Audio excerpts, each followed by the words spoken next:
ಇಸ್ರೋದಲ್ಲಿ ನಿಮ್ಮ ಜರ್ನಿ, ಭಾರತದ space science ನಲ್ಲಿ ನಿಮ್ಮ ಜರ್ನಿ? ಸ್ಪೇಸ್ ಸೈನ್ಸ್ ಜರ್ನಿ ಅಂತ ಹೇಳಿದ್ರೆ ಸಾಧಾರಣ ಜನ ಕೇಳೋದುಂಟು, ಅಷ್ಟೊಂದು ಇಂಟ್ರೆಸ್ಟ್ ಇಂದ ಅಲ್ಲಿಗೆ ಹೇಗೆ ಸೇರಿದ್ರಿ ಅಂತ.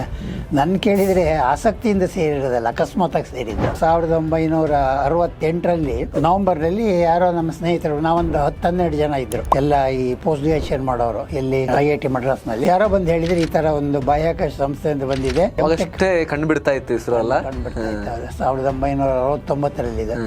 68ರಲ್ಲಿ ಅಡ್ವರ್ಟೈಸ್ಮೆಂಟ್ ಬಂದಿತ್ತು, ನೀವು ಬಂದರೆ ಟ್ರಿವೆಂಡ್ರಮಿಗೆ ಬಂದು ಹೋದರೆ ನಿಮಗೆ ಟ್ರೈನ್ ಫೇರು ಉಳ್ಕೊಳ್ಳಿಕ್ಕೆ ಎಲ್ಲ ನಾವು ಕೊಡ್ತೀವಿ ಅಂತಿತ್ತು. ಹಾಗಾಗಿ ಭಾಳ ಖುಷಿ ಆಯ್ತು. ಇನ್ನು ಅದಕ್ಕೆಲ್ಲ ಅವಾಗೆಲ್ಲ ಇದಕ್ಕೆ ಖರ್ಚು ಮಾಡಲಿಕ್ಕೆ ಅಷ್ಟು ಅನುಕೂಲ ಇರಲಿಲ್ಲ. ಅದನ್ನ ನೋಡಿದ ಕೂಡ 4 ಜನ ಅಂದ್ಕೊಂಡು ನಾವು ಹೋಗಿ ಬರೋಣ, ಅಲ್ಲಿಂದ ಕನ್ಯಾಕುಮಾರಿಗೆ ಹೋಗಿ ಬರೋಣ, ನೋಡ್ಕೊಂಡು ಬರೋಣ ಅಂತ ಆಗಿ ಬಂದಿದ್ದು. ನಮಗೆ ಇಂಟ್ರೆಸ್ಟ್ ಇದ್ದದ್ದು ಪೂರ ಕನ್ಯಾಕುಮಾರಿಗೆ ಹೋಗಿ ನೋಡ್ಕೊಂಡು ಬರೋದು, ವಿನಃ ಬಾಹ್ಯಾಕಾಶ ಸೇರಬೇಕು ಜೊತೆಗೆ ಇದನ್ನು ಒಂದಷ್ಟೇ.